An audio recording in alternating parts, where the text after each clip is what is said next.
जय जिजाऊ मंडळी, मी आशिष मगर. स्वागत आहे तुमचं एटीएम गुरु या युट्यूब चॅनलवर. आणि सध्या महाराष्ट्रामध्ये छत्रपती शिवाजी महाराजांच्या नावानं राजकारण करणारी एक टोळीच आता सक्रिय झालेली आहे.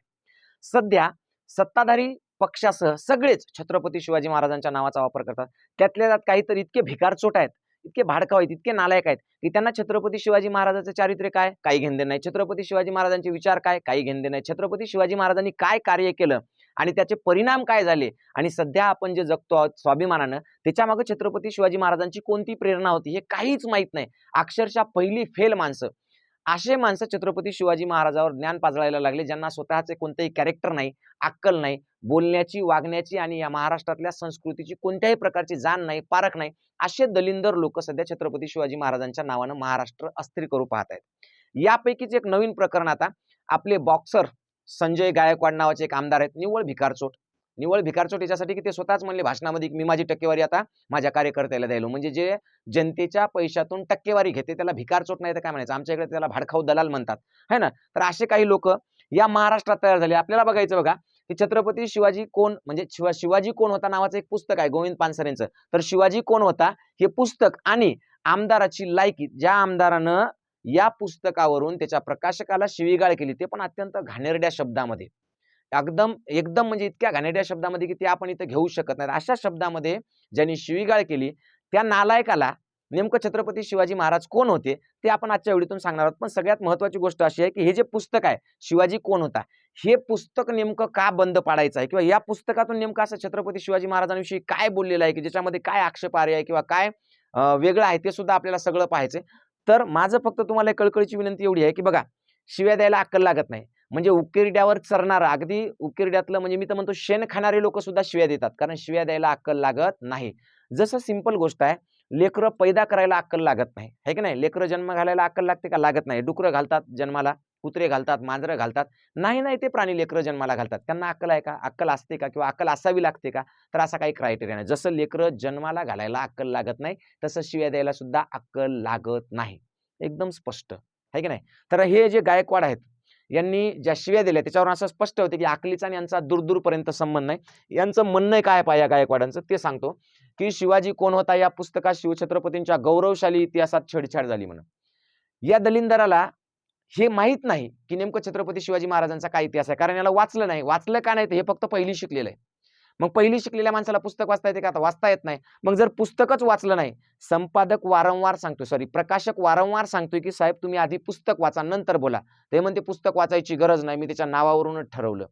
बरं, एवढी अक्कल नसलेला, अक्कल शून्य माणूस जो भर भाषणात म्हणतो की माझी टक्केवारी मी लोकांना देतो आणि चड्डी बनींवर भांडणं काय करतो, म्हणजे संस्कृती संस्कार नावाची याला म्हणजे कुठलीच काहीच अशी गोष्ट नाहीये. सगळ्यात महत्त्वाचं म्हणजे हा माणूस आमदार होण्याच्या लायकीचा तर नाहीच आहे, 100% अपात्र आहे, नालायक आहे आमदार म्हणून. पण हा माणूस एका आईचं लेकरू होण्यासाठी सुद्धा नालायक आहे. म्हणजे लेकरू होण्याची एखाद्या आईचं लेकरू असावं यानं, एका आईच्या पोटी जन्म घ्यावा यासाठी सुद्धा हे नालायक आहे. पण मी तुम्हाला सांगितलं जन्माला घालायला लेकरं अक्कल लागत नाही. तर तसं हे जे पैदा झालंय ना याला बिलकुल अक्कल नाही. हे लेकरू होण्याच्या लायकीच नाही, म्हणजे याच्या मातृत्वाचा यानं अपमान केलेला आहे. का, कारण पुढच्या माणसाला शिव्या तशा दिल्या. दुसरी महत्वाची गोष्ट, यानं जर लग्न केलंय, आता याची जी बायको आहे तिचा नवरा होण्याच्या हे लायकीच नाही. का, कारण एखाद्या स्त्रीचा मान अपमान काय असतो हे याला कळत नाही. याचा अर्थ हे नवरा होण्याच्या सुद्धा लायकीचं नाही, म्हणजे तिथं सुद्धा हे अपात्र आहे. तिसरी महत्वाची गोष्ट, जर याला लेकरं बाळ असतील आणि त्यातल्या त्यात जर मुलगी असेल तर त्या मुलीचा बाप होण्याच्या सुद्धा हे लायकीचं नाही. कारण जर हे लायकीचं असतं तर यानं जे शिव्या दिल्या ते त्याच्या मुलीला त्यानं ऐकू घालावं आणि त्या मुलीलाही कळावं की आपण खरंच आपला बाप किती लायकीचा आहे की नाही. इतका नीच आणि नालायक माणूस, आपण ज्याला आमच्या भाषेत गावखेड्याकडे असं म्हणतात की असे भाडखाऊ लोक जे असतात, जे भाड खातात, म्हणजे दुसऱ्याच्या ह्याच्यावर जगणारे, असे भाडखाऊ जे लोक असतात, त्यांनी ज्या शिव्या दिल्या त्या शिव्यांसाठी खरं तर त्यांचा राजीनामा घ्यायला पाहिजे ताबडतोब. कारण हा महाराष्ट्र सुसंस्कृत आहे. या महाराष्ट्रामध्ये छत्रपती शिवाजी महाराजांच्या स्वराज्यांची परंपरा आहे, डॉक्टर बाबासाहेब आंबेडकरांचं संविधान आहे. हे सगळं असताना असे नालायक लोक जर त्या पदावर राहत असतील तर त्यांच्या पक्षाने याचा विचार करावा. आपण वारंवार म्हणतोय की एकनाथ शिंदे साहेब फार म्हणजे त्यांना सहानुभूती असलेले राजकारणी आहेत, संवेदनशील मनाचे आहेत. मग असा माणूस अशा नालायकाला आपल्या पक्षात ठेवतो आणि त्याला आमदार करतो ना, अशा भाषणानंतर अशा शिवीगाळीनंतर सुद्धा त्याला पक्षात ठेवतो. म्हणजे एकनाथ शिंदे साहेबांबद्दलची जी सहानुभूती आहे महाराष्ट्रामध्ये किंवा त्यांना जे संवेदनशील मनाचं म्हटलं जातं ते सुद्धा कुठेतरी आता चुकीचं ठरतंय की काय, असं होतंय. म्हणजे एकनाथ शिंदे साहेबाचा हे करेक्ट कार्यक्रम हे असेच नालायक करणार आहेत, हे सुद्धा मला इथून सांगायचंय. तर याचा म्हणणं आहे की शिवाजी महाराजांचा एकेरी उल्लेख आहे. आता या दलिंदराला एवढा अक्कल नाही की या शिवाजी नावामध्ये जे जी आहे हे जे जी आहे, जी लिहिलेलं हे जीच आदरार्थी आहे. काय आहे? आदरार्थी आहे. हे मी सांगायची गरज नाही. चलो असो, ठीक आहे. पुढे जाऊयात आपण. छत्रपती शिवाजी महाराजांचे नेमके विचार काय होते आणि हे पुस्तक काय होतं ते पाहू. या नालायकांवर बोलण्यात आणि त्याच्यावर वेळ घालण्यात आपल्याला काही जास्त इंटरेस्ट नाहीये.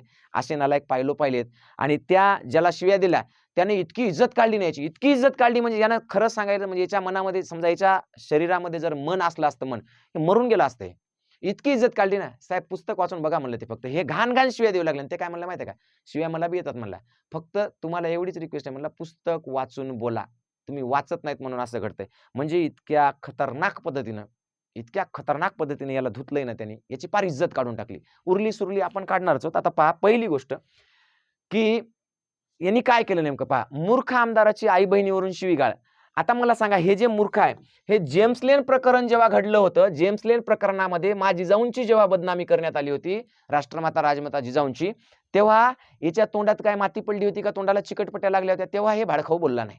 बोलला का? बिलकुल बोलला नाही. पण त्याच्यानंतर पहा, छिंदम प्रकरणात बोललं काय दलिंदर? बिलकुल बोललं नाही. कोरटकर प्रकरणात बोललं काय दलिंदर? बिलकुल बोललं नाही. आणि आंबट शौकीन नालायक थेरडा जे कोश्यारी आहे, ज्याच्या विचारामध्ये एकदम नीचपणा आहे, स्त्रियांबद्दलचा हीन दृष्टिकोन आहे, त्या कोश्यारीबद्दल बोललं काय? एक शब्द सुद्धा बोललं नाही. कारण काय? मुख गिळून गप्प. कारण हे दलाल आहेत. हे भाटगिरी करणारे, हे भडवे आहेत. हे सत्तेची दलाली करणारे लोक आहेत. यांना छत्रपती शिवाजी महाराजांच्या विचारांशी काही देणं घेणं नाही. असे नालायक लोक फक्त आणि फक्त छत्रपती शिवाजी महाराजांचं नाव खराब करण्यासाठी किंवा त्यांचे विचार बुडवण्यासाठी पैदा झालेले आहेत. आणि मी तुम्हाला सांगितलं, पैदा व्हायला अक्कल लागत नाही, स्वतःचं कोणतंही कर्तृत्व लागत नाही आणि शिव्या द्यायला तर बिलकुलच डोकं लागत नाही. शिव्या द्यायला तर काहीच लागत नाही. तुम्हाला मुद्द्याचं बोलायला अक्कल लागते, डोकं लागते, हे की नाही? एनसीईआरटीने मराठा साम्राज्याचा गौरवशाली इतिहास जो आहे तो काढून टाकला. तेव्हा या भाडखाऊनं एनसीईआरटीच्या पदाधिकाऱ्यांना शिव्या दिल्या का अशा? ज्यांच्या हातामध्ये शिक्षण व्यवस्था आहे त्यांना शिव्या दिल्या का या भाडखाऊनी अशा? नाही दिल्या. कारण तिथं काय शेपूट जाते.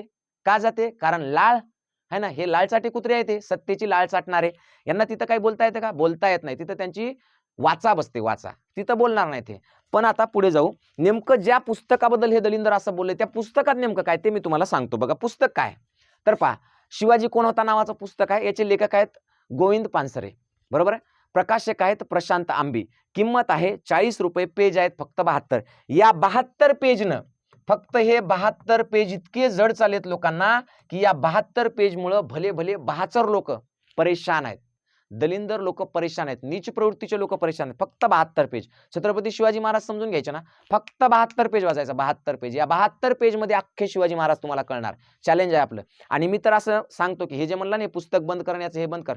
माझी अवकात नाही, माझी लायकी नाही तेवढी जास्त, पण माझा प्रण आहे की मी आयुष्यभरामध्ये जेव्हा कधी माझ्याकडे आज पैसा नाही समजा, ठीक आहे सोडून द्या, पण जेव्हा कधी माझ्याकडे जेव्हा कधी पैसा येईल ना, तेव्हा मी हे 1,00,000 पुस्तक म्हणजे आतापासूनच चालू करेल. जसं जसं माझ्याकडे पैसे असतील किंवा जसं जसं माझ्याकडे जे काही उरतं, माझा कुटुंब उदरनिर्वाह चालून, त्या उदरनिर्वाहातून मी 1,00,000 पुस्तके वाटप करणार आहे. आजपासून आपण प्रण घेतला. 1,00,000 पुस्तके मी स्वतः मोफत वाटणार. मोफत. कोणता? शिवाजी कोण होता नावाचं जे पुस्तक आहे ते 1,00,000 पुस्तके वाटणार. मला माहित नाही त्याला किती दिवस लागतील, किती वर्ष लागतील, पण मी आजपासून किमान हे काम चालू करतोय. मी पहिली जे पुस्तक आहे 40 पुस्तकं ते मागवलेत मी. 40 पुस्तकं मागवल्यानंतर आता व्हिडिओ करतोय. आणि म्हणजे लोकांना कळालं पाहिजे की या पुस्तकात या 72 पानात असं काय लिहिलेलं आहे की छत्रपती शिवाजी महाराज कळतील. बघा या पुस्तकाचं आमदाराची अक्कल कुठं शेण खाते ते आपल्याला काही घेणं नाही, पण त्यांनी ज्या तोंडाने अत्यंत अर्वाच्य शिवीगाळ केली आया बहिणीवर, अत्यंत घाण घाण घाण घाण, इतक्या घाण की कमरेच्या खालच्याच, म्हणजे ते पण एखाद्याला वैयक्तिक, म्हणजे ठीक आहे खेड्यापाड्यामध्ये बोलतात, आईची कटकट मायचं हे असं सगळं चालू असतं. याच्यात काही नवीन नाही, वेगळं नाही. खेड्यापाड्यातली ती भाषा आहे की नाही, आईचा दाना किंवा असं काही बरेच शब्द असे असतात की खेड्यापाड्यात ते सहज बोलताना निघतात, तोंडातून उत्स्फूर्तपणे निघतात. पण एखाद्याला वैयक्तिक, एखाद्या व्यक्तीला वैयक्तिक, त्याच्या बायकोला, त्याच्या आईला अशा घाणेरड्या शिव्या देणं हे याच्यासारख्या नालायकाला शोभत नाही. मुळात ज्या छत्रपती शिवाजी महाराजांनी आपल्या शत्रूची सून सुद्धा स्वतःची आई समजून तिला साडी चोळी करून वापस पाठवली, हे की नाही, सन्मानानं, आदरानं, माहेरवाशी म्हणून आमच्या इकडे आली ती, माहेरवाशीन म्हणून, आणि तिला तिनं साडी चोळी करून ज्यांनी वापस पाठवलं, अशा छत्रपती शिवाजी महाराजांचं नाव घेताना हे नालायक म्हणते छत्रपती शिवाजी महाराज काय तुझ्या रिकामी जागाचा असा असा हे होता का? म्हणजे ज्या छत्रपती शिवाजी महाराजांनी शत्रूची सून सुद्धा स्वतःची आई म्हणून परत लावली किंवा तिला परत केलं, तिचा सन्मान केला, त्या छत्रपती शिवाजी महाराजाला कोणाच्या तरी आईचा काहीतरी म्हणणं, काय म्हणजे इतकं नालायकपणा, इतका नीचपणा या लोकांमध्ये कुठून येतो माहित नाही. असे लोक निवडून कसे येतात? म्हणजे काहीतरी कॅरेक्टर असलेले लोक निवडायला पाहिजे. आता पाहू आपण पुस्तकात नेमकं काय. पहा पुस्तकाची सुरुवात पुस्तकातील पान नंबर 7 पासून पुढे तुम्हाला सांगतो. काय लिहिले? लोकशाहीत राजाचे. आता या पुस्तकात काय लिहिलं? लेखक असं सांगतात, म्हणजे पानसरे साहेब असं म्हणतात की लोकशाहीत राजाचे कौतुक का होते? कारण काय की लोकशाही कशी येते? तर राजेशाही मोडून, राजेशाही उलथून टाकून लोकशाही येते. आणि मग लोकशाही आल्यानंतर सुद्धा एखाद्या राजाचं कौतुक का होते? हजारो राज्य आहेत जगामध्ये, भारतामध्ये हजारो राज्य होऊन गेले, त्यांचं तर कौतुक होत नाही. मग छत्रपती शिवाजी महाराजांचं या लोकशाहीत कौतुक का होतं? त्यांचा उदो उदो का होतो? याची कारणं आपण तपासली पाहिजे, असं कोण म्हणतात? पानसरे म्हणतात. मग ते काय म्हणतात की शिवाजी आयत्या पिठावर रेघोट्या मारणारा आयतोबा नव्हता. याचा अर्थ काय की छत्रपती शिवाजी महाराजांना जे राज्य मिळालं ते असं वडिलांकडून मिळालेलं नाही. त्यांचे वडील राजा नव्हते, आहे की नाही? ते कोणी असे गडगंज मोठे श्रीमंत, कोणी असं खूप काही हे नव्हतं. तर ते एक शेतकरी पुत्र होते. त्यांचे वडील कोणाची तरी चाकरी करायचे, त्यांच्याकडे ते काम करायचे आणि अशा एका चाकरमान्यातून असलेल्या किंवा एखाद्या कोणाच्या तरी सेवेत काम करणाऱ्या सरदाराचा मुलगा असलेला, आहे की नाही, त्यांचा मुलगा स्वतःचं राज्य निर्माण करतो. ही एक खूप मोठी ऐतिहासिक घटना आहे. शेकडो हजारो राज्य होऊन गेले, पण ते वंश परंपरेनं त्या गादीवर बसत आलेले होते. पण छत्रपती शिवाजी महाराजांनी मात्र स्वराज्य निर्माण केलं, म्हणून ते निर्मिक आहेत स्वराज्याचे. आणि म्हणून छत्रपती शिवाजी महाराज हे काही आयतोबा नाहीत, म्हणून ते इतर राज्यांपेक्षा वेगळे ठरतात. हा विचार छत्रपती शिवाजी महाराजांच्या गौरवशाली इतिहासाला म्हणजे छेडणार आहे. संजय गायकवाड, अक्कल पाहिजे तुला, वाचायला पुस्तक अक्कल पाहिजे, समजून घ्यायला अक्कल पाहिजे, त्याच्यासाठी शिकलेलं पाहिजे आणि त्याच्यासाठी मेंदू पाहिजे. तू यासारख्या शिव्या देणाऱ्याला मेंदू असता तर तू शिव्या दिल्या असत्या का? पुढे जाऊ आणखी काय म्हणलं या पुस्तकात? तर रयतेला म्हणजेच बहुजनांना, जे राज्याच्या स्वराज्यामध्ये जे लोक होते त्यातले जे बहुजन होते, म्हणजे जास्तीत जास्त सगळे लोक जे होते, हे राज्य स्वतःचे वाटत होते. त्या बहुजनांना हे राज्य काय वाटायचं? स्वतःचं वाटायचं. याच्या आधीच्या राजांना किंवा जनतेला एखादं राज्य स्वतःचं वाटायचं का? बिलकुल वाटत नव्हतं. यापूर्वी राजा आणि प्रजा यांचा संबंध येत नसे. यायचा का नाही? समजा आदिलशाही गेली, मोगलशाही आली, मोगलशाही गेली, कुतुबशाही आली, कोणतीही शाही हो, लोकांच्या आयुष्यात कोणताही बदल किंवा फरक पडत नव्हता. का? त्यांना त्यांच्या आयुष्यामध्ये कोणत्याही प्रकारची अशी गोष्ट एखादी येत नव्हती. सगळ्यात महत्वाचं म्हणजे काय? राजा बदलला तरी रयतेच्या आयुष्यात मात्र कोणताच बदल नव्हता. पिळवणूक, हाल, अपेष्टा, अन्याय यात काहीच फरक होत नसे.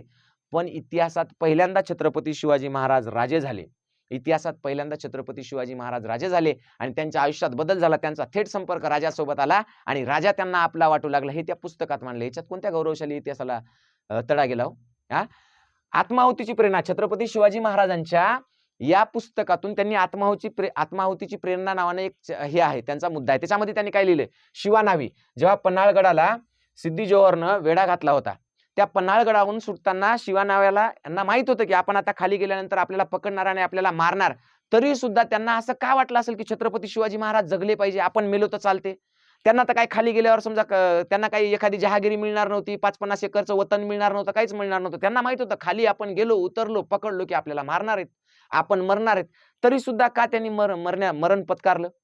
हे छत्रपती शिवाजी महाराजांचं मोठेपण होतं. हे छत्रपती शिवाजी महाराजांचं मोठेपण होतं. त्याच वेळेला जेव्हा तिथून छत्रपती शिवाजी महाराज निसटले आणि ते जेव्हा याच्याकडे निघाले होते पन्हाळगडाहून विशाळगडाकडे, तर तेव्हा बाजीप्रभू देशपांडेंनी घोडकिंडी जवळ, आहे की नाही, घोडकिंडी प्रकरण माहित आहे ना आपल्याला? गडाला पण सिंह गेला, हे आपण वाचलेलं आहे. तिथं बाजीप्रभू देशपांडेंनी छत्रपती शिवाजी महाराजांना सांगितलं की तुम्ही किल्ल्यावर जाण, तो पुढवा, तेव्हाच मी ही खिंड सोडतो. छत्रपती शिवाजी महाराज ब्राह्मण, शिवानावी नावी. मग हे ब्राह्मण समाजाचे असून यांना असं का वाटलं असेल बरं की छत्रपती शिवाजी महाराज जगले पाहिजे, वाचले पाहिजे? कारण त्यांनी जे लोकांसाठी राज्य उभारलेलं होतं ते राज्य हे जनतेचं होतं, रयतेचं होतं. म्हणून या पुस्तकातून हे जे मुद्दे दिलेत, याच्यामुळे छत्रपती शिवाजी महाराजांचा गौरवशाली इतिहास बाटतोय का? छत्रपती शिवाजी महाराजांच्या गौरवशाली इतिहासावर काही हे होतंय? तिसरी महत्वाची गोष्ट, मदारी मेहतर व हिरोजी फर्जंद. आग्र्याहून सुटका माहिती आहे तुम्हाला? आग्र्याच्या सुटकेमध्ये या दोघांनाही माहित होतं आपण पकडले गेलो की मरणार, तरी सुद्धा हे मृत्यूला का तयार झाले हो?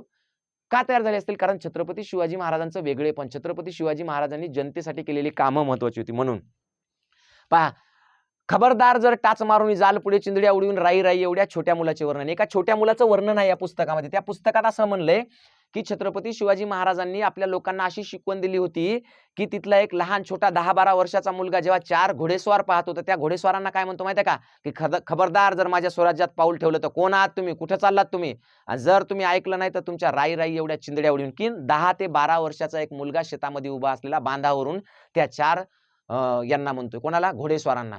म्हणजे इतकी आत्मीयता त्या राज्याबद्दल. त्याला माहित आहे की हे 4 जण आपल्याला ऐकणार नाहीत, एका क्षणात आपलं मुंडकं धडावेगळं करतील. पण तरी सुद्धा एक 10-12 वर्षाचं पोरगं त्या 4 जणांना, ही हिंमत का आली त्या लोकांमध्ये? हा स्वाभिमान का जागृत झाला? हे विचार मांडले म्हणून हे पुस्तक हे आहे का? म्हणजे छत्रपती शिवाजी महाराज. तुम्हाला कोणता इतिहास पाहिजे? जेम्स लेननं मांडलेला? कोणता इतिहास पाहिजे? संजयरावजी गायकवाड. तुम्हाला कोणता इतिहास पाहिजे? जेम्स लेननं मांडलेला पाहिजे का तुम्हाला इतिहास? का कोरटकरचा, छिंदमचा त्यांचा पाहिजे? है ना? का ते कोश्यारी सारखाचा पाहिजे? कोणाचा इतिहास पाहिजे तुम्हाला? ज्या इतिहासामध्ये छत्रपती शिवाजी महाराजांचं खरं-खुरं वर्णन आहे, तो राजा वेगळा का ठरतो एवढ्या सगळ्या राजांमध्ये सांगितलंय, ते तुम्हाला वर्णन चालत नाही. ते तुम्हाला छेडछाड वाटते त्यांच्याबद्दलची. पुन्हा पहा. प्रकरण दुसरं, पान नंबर 15 पासून पुढे आहे. रयतेची कणव असलेला राजा. का का असं रयतेला वाटायचं की माझं स्वराज्य आहे, माझं राज्य आहे? का वाटायचं? कारण कणव असलेला एकमेव राजा होता. रयतेची कणव करायचा म्हणजे काळजी करायचा, प्रेम करायचा. वतनदाराच्या जाचातून रयतेची सुटका, जमिनीचे मोजमाप केले आणि कसणाराच्या नावाने जमीन केली. म्हणजे जे शेती करणार, जो करणार आहे त्याच्या नावाने शेती. शेतकऱ्यास बी बियाणे, जनावरे दिली, कर्जे दिली आणि ते पण सांगितलं की हे कधी घ्यायचे कर्ज? पीक आलं तर घ्यायचं, नाही तर कर्ज घ्यायचं नाही, त्याला व्याज नव्हतं. दुसरी महत्वाची गोष्ट, सारा वसूल करायचा, पण कसा? परवडेल असाच सारा घ्यायचा. जुलूम न करता वसूल करायचा, म्हणजे जुलूम न करता घ्यायचा, प्रेमाने दिला तेवढाच घ्यायचा. म्हणून हा राजा लोकांना आपला वाटला. जसं आपण आपल्या आईला म्हणतो ना, आई, आईला आपण तुम्ही आम्ही म्हणत नाही, आपण आईला तू म्हणतो, है ना? आई मला दे म्हणतो. जसं आई आहे, जसं विठू माऊली आहे. माऊलीला कोणी म्हणतं का की विठ्ठल विटेवरी उभा राहिला म्हणतात, की विठ्ठल आले म्हणतो का? नाही, विठ्ठल आला म्हणतो आपण. विठ्ठल माझी माऊली म्हणतो. आईला जसं मातेचा, म्हणजे विठ्ठलाला जसं मातेचा दर्जा दिलाय किंवा आपण आईला जसं ज्या प्रेमानं बोलतो, तसं शिवाजी हे नाव त्या आईच्या प्रेमासारखं आहे. लोकांना वाटलं की ही आपली आई आहे. त्या काळातली लोक सुद्धा शिवाजी राजांना शिवाजी म्हणत होती, हे की नाही? आज सुद्धा म्हणतायत. म्हणजे हे एक प्रकारे काय आहे, त्यांच्यावरचं प्रेम आहे, हा अनादर नाही. हे कळायला अक्कल लागते. अक्कल शिव्या द्यायला अक्कल लागत नाही, पण हे कळायला मात्र अक्कल लागते. एवढंच नाही तर बघा, शिवाजी व स्त्रियांची आबरू. शिवकाळापूर्वी गोरगरीब स्त्रियांच्या आबरूला किंमत नव्हती.